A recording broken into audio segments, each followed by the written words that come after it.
Hi everyone welcome back to my channel. जेहेतु घरे गणेश पूजा थिला मुझे लड्डू प्रिपेयर करुच्ची जहाँ रेसिपी मुझे अलरेडी शेयर कर सारी। से दिन आम घर को मो नंदा नंदी आसते आम समस्ते मिसिकी डेकोरेशन लगे देखिपे के मजा मस्ती आम डेकोरेशन करुचु।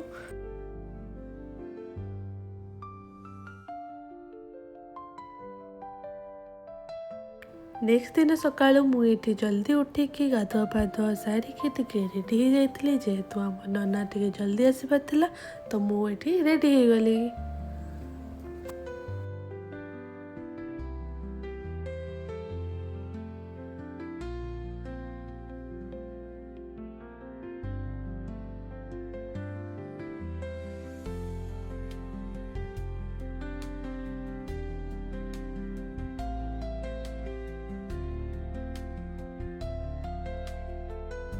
रेडी हो सारी मुझे तौल को पलि आसती प्रथम ठाकुर पूजा सारी देता भितर आमर नना पहुँची जाते से टाइम प्राय 7:30 है। तो यहपरी भाव में आमर पूजा स्टार्ट हो जाता।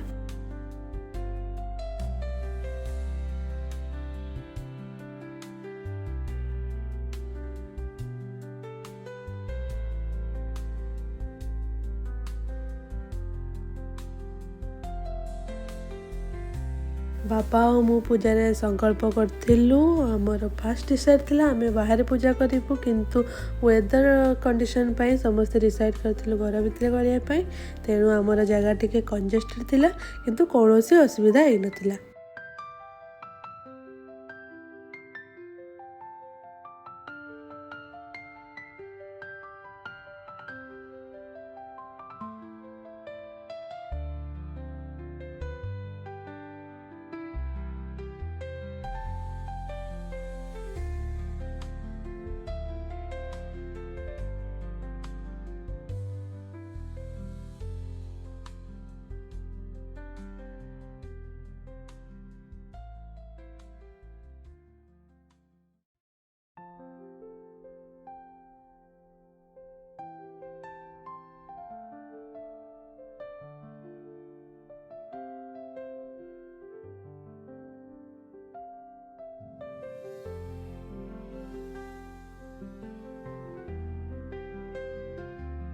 से दिन पाख घर भाउज झील को लेकिन खड़ी छुआपाई आम घर को आसते।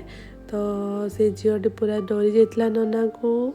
देन फाइनाली तार खड़ी छुआ हो जाता और से मोमेंट पूरा फनी ही थिला।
तो पूजा पाखापाखि आम सरी आसला। आम समस्त मिसिकी आरती करूँ से भितर गोटे कर्पूर तलक खसी पड़ा फूल उपरे।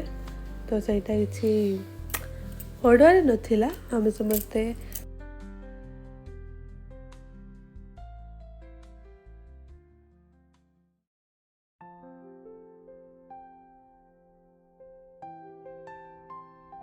लास्ट रे आमे ठाकुर पंचामृत भोग पाई जहाँ बहुत टेस्टी भी थिला। तो आमर यहीपरि भाव में पूजा शेष होता से टाइम प्राय 9:30 हो गलानी। देखंतु केते प्यारा देखा होचंती ठाकुर।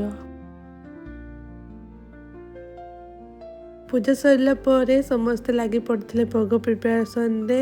माँ मो ननद स्वामी बापा समस्ते लगे कम।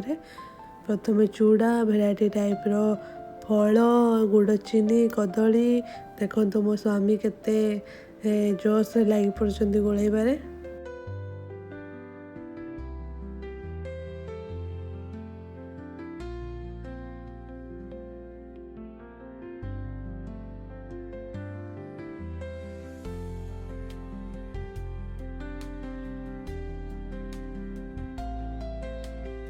भोग गुटिक रेडी है आम भोग गुड़ी बाहर को नहीं आसते से भितर बापा जाकि पाख साही छुआ मान डाकी आनी आम समस्ते मिसिकी भोग गुड़ी को बांटी देलु।